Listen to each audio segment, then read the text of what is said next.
On the planet of Necromunda, starvation is one of the biggest things to plague the population. So gangs will go to any extreme to feed themselves, even eating each other. Welcome to Nayfee Paints. In this video, I'll be showing you how I made this corpse grinder. Let's crack in. Going through the parts I used to make this build, I've got some old electronic parts, a bunch of different shaped plasticard rods, some plasticard sheeting, some parts from broken kids' toys, and some random bits for my bits box. The part I've used as the main body of this build is an old garbage truck, so I've just split that in half and then just laid down some old tractor tread. The tractor tread will make the conveyor belt for the model, and the rear of the garbage truck will make a good shell for the corpse grinder. One of the ends of this part wasn't open, so I've just cut myself a hole using a hobby knife, dry fitted the tread through just to make sure it fits right around. For the conveyor belt bed rollers, I've just used some small round styrene rods, roughly measured it and cut it to length. Once I had one of the rollers of the correct length, I then just copied that one and cut a bunch of rollers. Dry fitted those into place before gluing. Once I was happy with the spacing I had, I then glued all these rollers into place.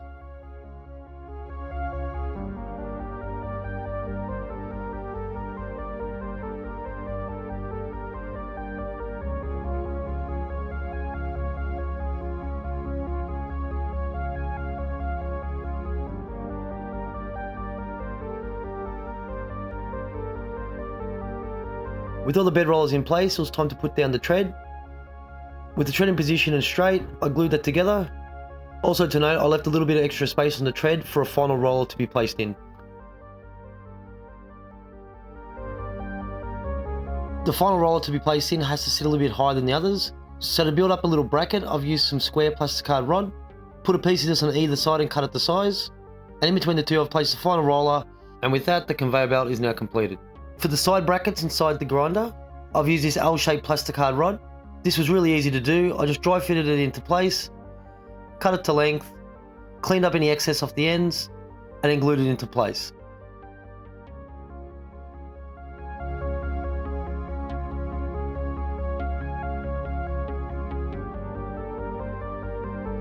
Now to build the interior. So for these front saw blades, I've just gone with some cogs I've taken from some old radios. I didn't have enough of these, so I cast a couple out of UV resin. As always, I dry fitted these first to make sure they fit between the roof and the conveyor belt. Once I was happy, I drilled a hole so I could run some plasticard through the sides. Placed the blades onto the plasticard, maneuvered those into position, and then carefully just applied a little bit of super glue to glue them into place. This is done twice with some smaller blades at the front and some larger blades behind. And then for the two back smashes, I've just used some spare bits from a Chaos and Ork kit, glued those onto a couple of plasticard rods, and glued those into position. For the two saw blades going across the conveyor belt, I just used some Ork kill saws, and these were simply glued to the roof of the interior. To build up the model and give it more detail, I've gone with these U-shaped plasticard rods.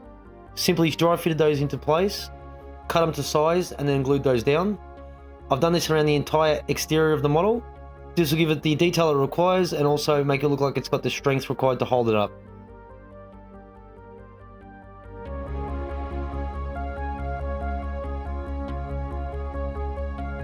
To keep the two halves of the model together, on the interior I've put down some round plasticard rods, and on top of those I've placed some magnets.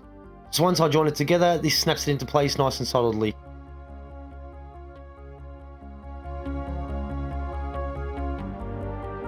For the back end of the model, I've decided to build this little box to put some grinders inside. This is where all the flesh and meat will fall into, be ground up and come out of a tube down the bottom.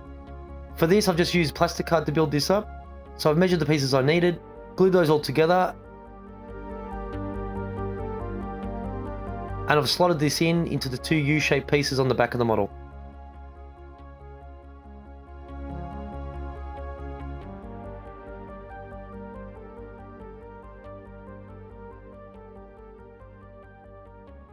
Because the model is too low to the floor, the conveyor belt is now touching the floor. So to fix this, I just build 4 legs using some plasticard tubing. This will get it off the floor and make it look like it actually could work.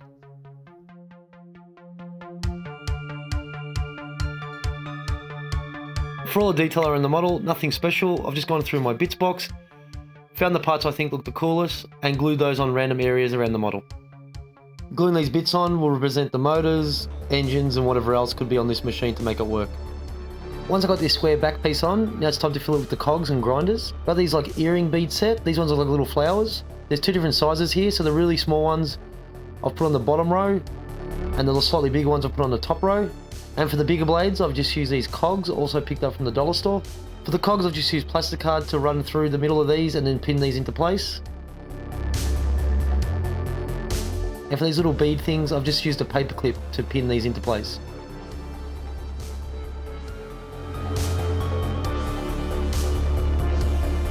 I've used some super glue just to glue these down into position.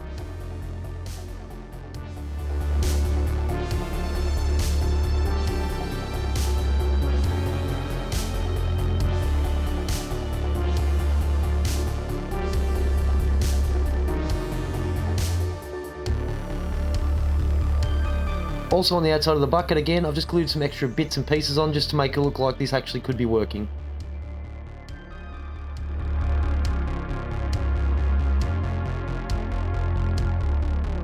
For all the wiring around the model, I've just used some old wire I've got out of a radio.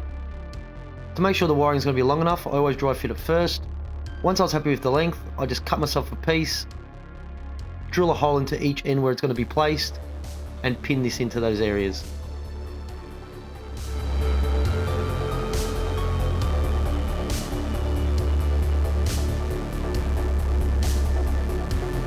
At the last minute, I decided I wanted to put this on a base. So to build the base was really easy. First I just used some random plastic just to build it up a little bit. For the ends I used this triangular plastic card rod, cut that to size and glued that on.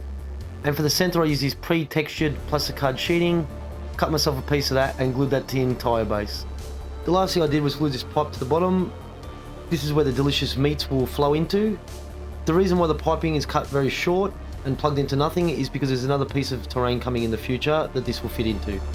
With that done, the model's fully built. To paint this model, I did this in the exact same way I painted my surgery table in a previous video. So instead of refilming the entire thing again, I've put a link in the top right corner for you. Just click on that, skip to the painting area, and you can see exactly how I painted the model. All the colors, textures, and techniques are identical. And with that, the model's now completed. And here it is in all its disgusting glory, ready to be fed unlucky victims from the world of Necromunda. Thanks for watching Nayfee Paints. If you liked the video, please click the sub button and leave me a like. If there's anything you want to see in a future video, please leave a comment in the comment section below, and I'll see you in the next one.